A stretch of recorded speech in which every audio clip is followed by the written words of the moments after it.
Hindi ko kakausapin si dating sorry.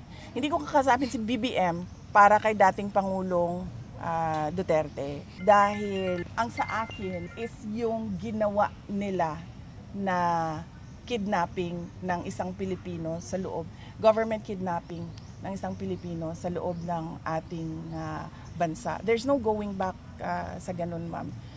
Trabaho niya yun at trabaho niya yon in a sense na inaprubahan niya na hindi niya dapat ginawa bilang isang Pangulo.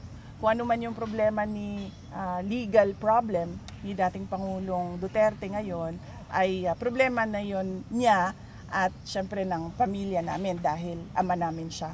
Pero for me, to go to him and request on behalf of former President Duterte, no. There's no going back sa ginawa nila na rendition.